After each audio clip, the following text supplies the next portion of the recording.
तो आप सभी को नमस्ते प्रणाम। मैं आपका अपना ठाकुर प्रखर सिंह और रात के 10 बज चुके हैं और कहानी का जो सिलसिला है वह दस्तूर जारी है। आमतौर पे हमारे देश में कई सारी ऐसी जगह हैं जहां को लेके अलग अलग मान्यताएं हैं। कहीं अगर बता दिया गया कि यह जगह हॉन्टेड है तो सदियों से फिर उस जगह को हॉन्टेड ही माना गया। कई लोगों ने रिसर्च वगैरह की, लेकिन लोगों के बीच जो एक धारणा है वो पीढ़ी दर पीढ़ी चलती चली गई। हॉन्टेड है तो फिर हॉन्टेड है, कोई जगह पवित्र है तो फिर पवित्र है, किसी जगह को लेके कोई श्राप जुड़ा है तो वो श्राप आज भी है। और ऐसी कई जगह है जहाँ पे कुछ त्योहारों को लेके अलग अलग मान्यताएं हैं, अलग अलग तरीके से त्यौहार मनाए जाते हैं। और कई जगह ऐसी भी है जहाँ पे उस त्यौहार को मनाना अब शगुन समझा जाता है, कायदे से कहें तो एक तरह से पाप माना जाता है। कई कई जगह ये मान्यता है कि अगर उस त्यौहार को हम सेलिब्रेट करेंगे तो हमारे साथ कुछ गलत होगा, हमारे परिवार में कोई बीमार हो सकता है, किसी की डेथ हो सकती है, हमारा कुछ नुकसान हो सकता है, तमाम ऐसी चीज़ें। ऐसी एक जगह है हरियाणा में गुहल्ला, और इसी गुहल्ला में एक गांव पड़ता है चीका गांव। इस चीका गांव की मान्यता है कि अगर यहाँ पे होली खेली जाएगी तो होली खेलने के बाद यहाँ के लोगों की डेथ हो जाएगी। अब इस मान्यता के पीछे भी लगभग 150 साल पुराना इतिहास छुपा हुआ है, जिसके बारे में ना कोई सबूत है ना कोई सुराग है।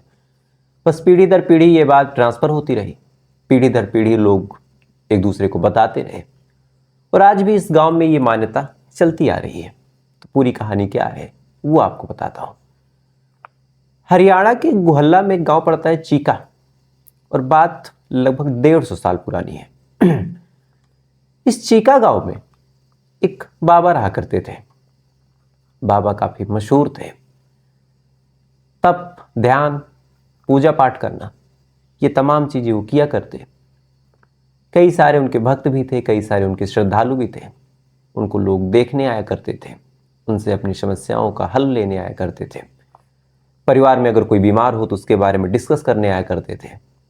बाबा काफी मशहूर थे, लेकिन चूंकि उनकी हाइट जो थी काफी कम थी, लगभग 2 या 3 फुट उनकी हाइट रही होगी। तो अब हाइट कम और शरीर भी काफी गठा हुआ, तो इस वजह से लोग उन्हें बौना बाबा कहते थे। यानी एक बाबा जिनकी हाइट बेहद कम है, जो देखने में बौना जैसे है। दाढ़ी वगैरह रखते थे तो थोड़ी हाइट और छोटी लगती थी। तो काफी लोग तो इनके भक्त थे, लोग इनके दर्शन करने आते थे, इनकी पूजा पाठ भी करते थे, इनसे अपनी समस्याओं का हल लेने आते थे। लेकिन वहीं गांव के कुछ लोग थे जो इनको चिढ़ाते थे इनकी हाइट की वजह से। इनको काफ़ी टोंट करते थे, काफ़ी ताने मारते थे कि तुम बौना हो, ये बौना भी कोई बाबा होता है। क्योंकि आमतौर पे जो बाबाओं की एक छवि हम लोगों के जहन में आती है, एक सिद्ध पुरुष की जो छवि जहन में आती है कि गोरा चिट्टा शरीर, अच्छी खासी हाइट, बढ़िया गठीला बदन, भगवा वस्त्र, दाढ़ी, रुद्राक्ष की माला, ये तमाम चीज़ें। इसके विपरीत वो बाबा बेचारे हाइट में काफ़ी कम थे, तो कई लोग उनका मजाक भी उड़ाते थे। ऐसे लगभग 150 साल पहले की बात है। उस गांव में होली आती है। अब होली आती है तो होली से पहले होलिका दहन। अब होलिका दहन के दिन लोग होलिका दहन भी करते हैं, साथ ही एक दूसरे से मिलते हैं, होलिका दहन की शुभकामनाएं भी देते हैं। अब बाबा ने देखा कि गांव के बाहर होलिका दहन किया जा रहा, तमाम चीजों को जलाया जा रहा, एक पुतला भी बनाया गया जिससे ये लगे कि हाँ होलिका दहन हो रहा। तो बाबा ने भी सोचा कि चलो अब चलते हैं और बधाई वधाई देते हैं गांव के लोगों को। गांव के लोगों से ही खाना पीना हो रहा। तो बाबा अपने उस जगह को छोड़ते हैं, छोड़ने के बाद उस होलिका दहन वाली जगह पे जाते हैं। जाने के बाद वहाँ पे सबको शुभकामनाएं देने लगते हैं। अब जैसे ही वो शुभकामनाएं देने जाते हैं, जो लोग मजाक उड़ाते थे इत्तेफाक से वो भी वहाँ मौजूद थे। तो वो लोग अब बाबा का मजाक उड़ाने लगते हैं और कहने लगते हैं कि देखो बौना फिर आ गया, और इतनी बेइज्जती के बाद कैसे आ गया। अब शुरुआत में बाबा ने इग्नोर किया, इग्नोर करने के बाद लोग उससे मिलने लगे। लेकिन जब उन लोगों के सामने बाबा पहुंचे और इन लोगों ने ये बात बोली तो बाबा को काफ़ी बुरा लग गया। और साथ ही एक चीज़ बाबा ने और नोटिस की कि आसपास के जितने लोग हैं, खासकर गांव वाले, वो भी अब रोक नहीं रहे। वो भी एक तरह से उस माहौल में हंसी ठहाके लगा रहे। तो पहले तो लोग चिढ़ाते थे तो आसपास के जो और लोग थे वो बाबा के साइड होते थे, उन लोगों को डांटते थे, फटकारते थे, रोकते थे, कहते थे कि अब चिढ़ाओ मत, हमारे पूजनीय हैं, हमारे आराध्य हैं। लेकिन इत्तेफाकन पूरा गांव ही बाबा के ऊपर हंसने लगा। बाबा ये चीज़ देखते हैं, बड़े आहत होते हैं, उन्हें काफ़ी दुख होता है, गुस्सा भी आता है। और इसी गुस्से और इसी दुख में जहाँ होलिका जल रही थी, ये उसी में जंप कर जाते हैं और जलते हुए अंदर से एक श्राप देते हैं पूरे गांव को, और कहते हैं कि जिस होली और होलिका के मौके पे तुमने मेरा मजाक बनाया, मैं तुम लोगों को श्राप देता हूं कि आज के बाद अगर इस गांव में कोई भी होली या होलिका दहन मनाएगा तो उसका सर्वनाश हो जाएगा। अब ये शब्द जब बाबा ने बोले तो गांव वालों को पता था कि बाबा एक सिद्ध पुरुष है, और वैसे भी किसी मरते हुए आदमी का श्राप खाली नहीं जाता। अब तमाम लोग डर जाते हैं, आनन फानन में आग के ऊपर पानी डालते हैं, बाबा को बाहर निकालते हैं, उनको बचाने की कोशिश करते हैं, पैरों पे गिर पड़ते हैं, कहते हैं कि बाबा गलती हो गई। जब ये तमाम चीज़ें बाबा से बोलते हैं तो फिर बाबा थोड़ा सा रहम करते हैं। रहम करने के बाद बताते हैं कि अब देखो, श्राप तो वापस नहीं होगा, लेकिन हाँ, इसका उपाय बता देता हूँ। तमाम लोग हाथ जोड़े खड़े, उन्होंने कहा बाबा उपाय बताइए। उन्होंने कहा कि जिस दिन इस गांव में किसी महिला के पेट से एक लड़का और उसी दिन किसी की गाय के पेट से एक बछड़ा जन्म ले ले तो फिर इस श्राप का असर खत्म हो जाएगा। लेकिन इससे पहले अगर आप लोगों ने होली खेलने की कोशिश की तो श्राप का असर रहेगा। अब ये बात गांव वालों ने सुनी। उसके बाद बाबा की डेथ हो गई और तब से लगभग 150 साल गुजर गए।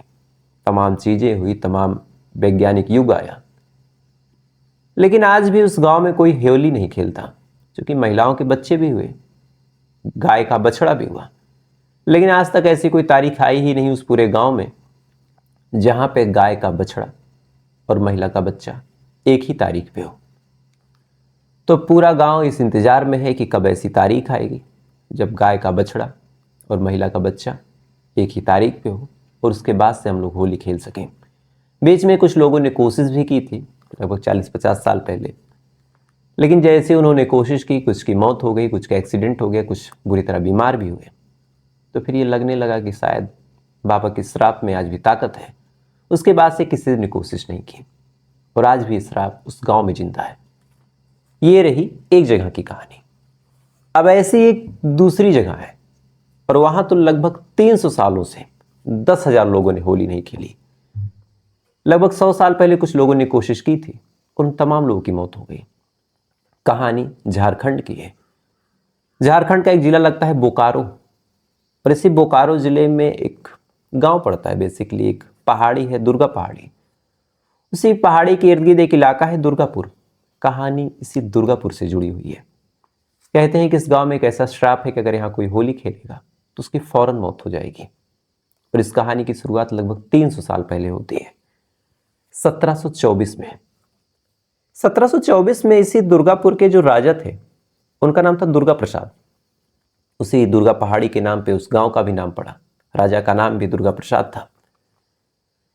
1722 की बात है, उस गांव में होली पड़ती है। अब होली पड़ती है, पूरा गांव धूमधाम से होली मनाता है, तमाम लोग खुश थे। साथ ही जो राजा साहब थे, उन्होंने एक बढ़िया प्रोग्राम भी रखा था होली के लिए, कि तमाम गांव वाले जो हैं वो अच्छे से होली मना सके। उनके खाने के लिए गुजिया वगैरह की व्यवस्था, मीठे पकवान की व्यवस्था, बढ़िया भव्य तरीके से होलिका दहन भी हुआ। लेकिन कहते हैं कि उसी दिन उनके बेटे की मौत हो जाती है। अब राजा साहब के बेटे की मौत हुई, गांव में एक तरह से मातम फैल गया कि उन्होंने अपना राजकुमार खो दिया, अपना युवराज खो दिया।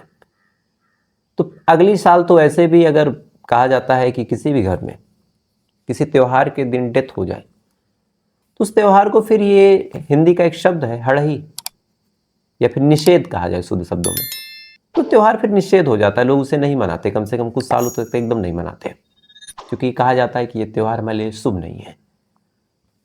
तो होली वाले दिन ही राजा के बेटे की डेथ हुई। तो फिर पहले 1-2 सालों तक तो कोई होली वैसे भी नहीं मनाया कि आज ही के दिन हमारे राजा साहब के घर में शोक है तो हम होली क्यों मनाएं। फिर उन्होंने कोशिश की होली मनाने की। जब उन्होंने होली मनाने की कोशिश की तो राजा साहब ने कहा कि आज के बाद इस गांव में कोई होली नहीं मनाएगा। उन्होंने ऐसे ही कह दिया। कहने के बाद बात आई गई हो गई, कुछ लोग मनाते हैं, कुछ लोग चोरी छुपे नहीं मनाते हैं, ये तमाम चीजें चलने लगी। लेकिन जैसे साल 1924 आता है होली वाले दिन ही एक दूसरी रियासत थी रामगढ़। उस रामगढ़ के जो राजा साहब थे होली से पहले अपनी पत्नी के लिए बंगाल से गहने और तमाम साड़ियां वगैरह मंगवा रहे थे। अब गहने और साड़ियां मंगवाते हुए सेनापति को भेजा, कहा जाके लेके आओ। सेनापति अपने सैनिकों के साथ पश्चिम बंगाल गए। वहाँ से तमाम रानी की पसंद की ज्वेलरी, साड़ियाँ, जेवरात, ये तमाम चीज़ें खरीदी। खरीदने के बाद वापस आते हैं। रास्ते में इसी झारखंड के बोकारो जिले का गांव दुर्गापुर पड़ा। राजा के सैनिकों ने देखा, जो दुर्गा प्रसाद के सैनिक थे उन्होंने देखा कि कोई राजा इस तरह से आ रहा, कोई सेनापति है, पीछे सेना है। तो दुर्गा प्रसाद के जो सैनिक थे और जो दुर्गा प्रसाद थे उन्हें लगा कि शायद कोई है जो अटैक करने आ रहा। उन्होंने उस सेनापति को बंदी बना लिया, ना ही बातचीत की, ना ही समझा, बस हमला किया और उसे बंदी बना लिया। चूंकि काफ़ी जेवरात वगैरह भी थे, तो ये भी था कि हमले में जेवरात वगैरह भी मिल जाते।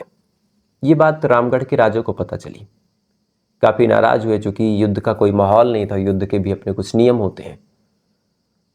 तो जब राजा साहब ने देखा रामगढ़ के कि ऐसी चीज़ें हो गई, तो वो भी काफ़ी नाराज होते हैं और नाराज होने के बाद अपनी सेना बुलाते हैं। पूरी सेना इकट्ठा होती है। फिर ये हुआ कि हमला करना है, तो हमला कब करना है? तो उन्होंने कहा कि जिस हिसाब से इन्होंने धोखा दिया, हम भी इनके ऊपर ऐसे ही हमला करेंगे। तो फिर तारीख चुनी जाती है होली के दिन की। होली के दिन थोड़ा बहुत लोग सेलिब्रेट करने की कोशिश कर रहे थे होली। इसी टाइम पर रामगढ़ के जो राजा थे वो दुर्गा प्रसाद के ऊपर हमला करते हैं। हमला करने के बाद युद्ध होता है। उस युद्ध में दुर्गा प्रसाद की मौत होती है।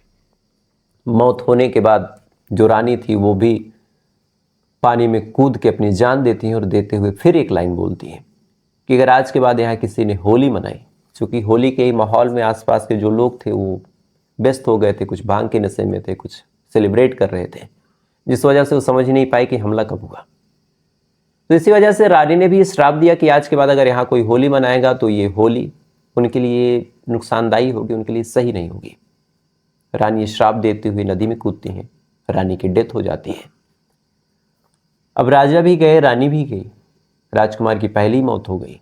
तो राजा रजवाड़ों का टाइम तो वहाँ से ख़त्म हो गया। फिर कई और लोगों ने कब्जा वगैरह किया।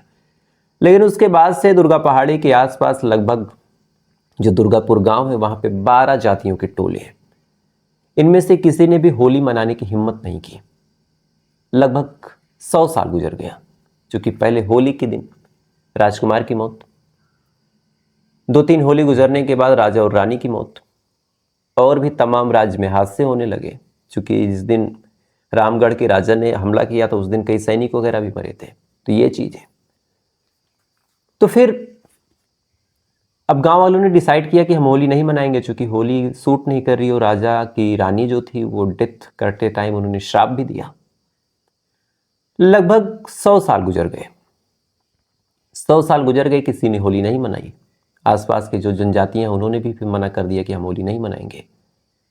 100 साल गुजर गए, तमाम लोग इस बात को भूल भी सर भी गए। फिर मन में ये भी होने लगा कि पता नहीं उस बात में कितनी सच्चाई हो, कौन सी दंत कथा हो, क्योंकि 100 साल मतलब एक पूरी पीढ़ी का गुजर जाना। 100 साल बाद एक वहाँ की जाति है, मल्हार जाति। वहाँ के कुछ युवकों ने कहा कि भाई अब राजा साहब गए, रजवाड़ों का टाइम गया, पता नहीं क्या होगा क्या नहीं होगा, एक काम करते होली मना के देख ही लेते हैं। अब आसपास के लोगों ने उन्हें समझाया कि नहीं होली मत मनाओ, लेकिन वो नहीं माने। उन्होंने बाकायदा होलिका दहन किया और फिर होली खेलनी शुरू की।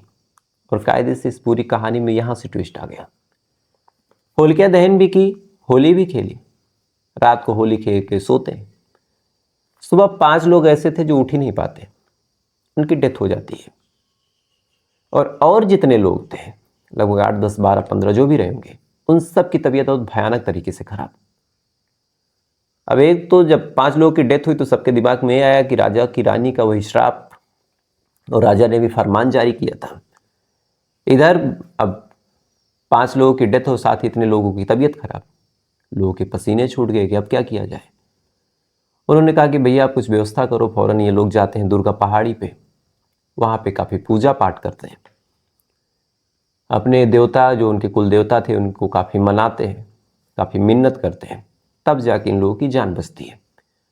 उसी के बाद से फिर ये एक तरह से चला दिया गया कि अब इस गांव में कभी भी, इस पूरे इलाके में कभी भी होली नहीं खेली जाएगी, क्योंकि इस श्राप का असर अगर 100 साल बाद तक जिंदा है तो आज भी जिंदा रहेगा।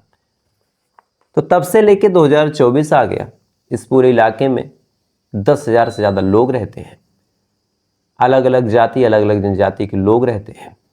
तमाम ऐसे टोले हैं, मोहल्ले हैं, इलाके हैं, लेकिन कोई भी होली मनाने की हिमाकत नहीं करता। और होली मनाने की बात तो छोड़िए, जैसे मैंने बताया, चीका गांव के लोग आज भी इंतजार कर रहे हैं कि इस श्राप से मुक्ति मिले, एक बच्चा और एक बछड़ा साथ पैदा हो।